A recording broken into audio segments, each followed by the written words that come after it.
தமிழ்நாட்டின் பிரசித்தி பெற்ற நீர்வீழ்ச்சி அமைந்துள்ள இடம் ஒகேனக்கல் மிக சிறந்த சுற்றுலா தலமாக விளங்கி வருகிறது. தலைநகர் சென்னையில் இருந்தும் தமிழ்நாடு முழுவதும் இருந்தும் அருகிலே இருக்கிற கர்நாடகா, ஆந்திரா போன்ற மாநிலங்களிலிருந்து ஏராளமான சுற்றுலா பயணிகள் வருகிறார்கள். வருகிற நேரத்தில் போக்குவரத்து நெரிசல், சாலை விபத்துகள்லாம் ஏற்படுகின்ற காரணத்தால் இது சாலை விரிவாக்கம் செய்வது அவசியம் தேவை என்ற அடிப்படையில் அமைச்சர் அவர்களும் உணர்வார்கள்.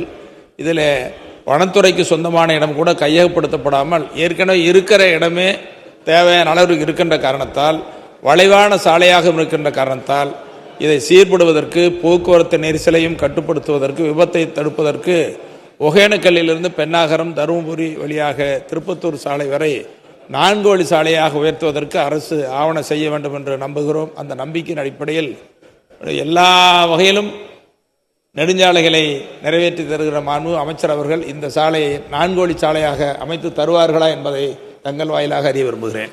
மாண்புமிகு அமைச்சர் அவர்கள். மாண்புமிகு பேரவைத் தலைவர்களே, அந்த சாலையிலே குறிப்பிட்ட இடங்களே 4 வழி சாலையாக அமைக்கப்பட்டிருக்கிற இந்த கருத்தை அவர்களிடத்தில் சொல்லியிருக்கிறேன். பொதுவாக வனத்துறையை பொறுத்தளவுக்கு அனுமதி என்று எந்த அடிப்படையில் இப்படி இருக்கிறது சொன்னால், ஏற்கனவே வனப்பகுதியில் 500 மீட்டர் சாலை போட்டிருக்கிறோம் என்று சொன்னால் அந்த சாலை மட்டில்தான் மேம்படுத்தப்படுகிறது. நம்ம கண்ணுக்கு 2 பக்கம் அதிகமாக இடம் தெரியுது.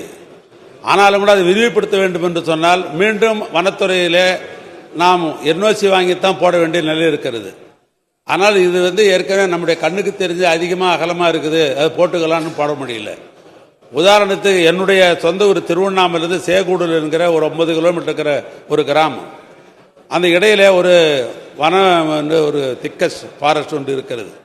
ஆனால் கண்ணுக்கு தெரிந்து ஏற்கனவே இருக்கிற சாலையில் இந்த பக்கம் 1.5 மீட்டர், அந்த பக்கம் 1.5 மீட்டர் போகணும்னு நானே முடிவு செய்து நான் வனத்துறைக்கு தொடர்ந்து கடிதங்கள் எழுதி கொண்டு தான் இருக்கிறேன். இன்னும் எனக்கு என்ஓசி கிடைக்கல. அது கிராமத்துக்கு போகிற சாலை தான், அது 3.25 மீட்டர் சாலை. அந்த சாலையை விரிவுபடுத்த வேண்டிய ஒரு முயற்சி ஓராண்டு காலம் எடுத்துக்கொண்டிருக்கிறேன். வனத்துறை அனுமதி பெற்றால்தான் அது கொடுக்க முடியும். ஏன்னா வனத்துறையை பொறுத்தவரைக்கும் மாநில அரசாங்கத்தினுடைய கட்டுப்பாட்டில் மட்டும் வனத்துறை இல்லை, ஒன்றிய அரசாங்கத்தினுடைய கட்டுப்பாட்டு இருக்கிற காரணத்தினால் சில சாலைகளை குறித்து ஒன்றிய அரசாங்கத்துடைய கவனத்துக்கு கொண்டு தான் நம்மளால் என்ஓசி வாங்க முடிகிறது. எனவே அந்த அடிப்படையில் தான் இப்படி சொன்னேன். 2 துறைகளும் சேர்ந்து அது குறித்து முயற்சிகள் எடுத்துக்கொண்டிருக்கிறேன் சொன்னேன். அந்த என்ஓசி வந்தால் அந்த 4 வழி சாலை அமைப்பதில் அரசுக்கு வேறு ஒரு மாற்று கருத்து இல்லை. அதை கட்டாயம் இந்த என்ஓசி வந்த உடனே அதை கட்டி அந்த சாலை அமைத்து தரப்படும். மாண்புமிகு உறுப்பினர் ஜி.கே. மணியன். மாண்புமிகு பேரவைத் தலைவர் அவர்களே, வனத்துறைக்கு சொந்தமான இடமில்லை என்று அமைச்சர்கள் குறிப்பிட்டிருக்கிறார்கள்.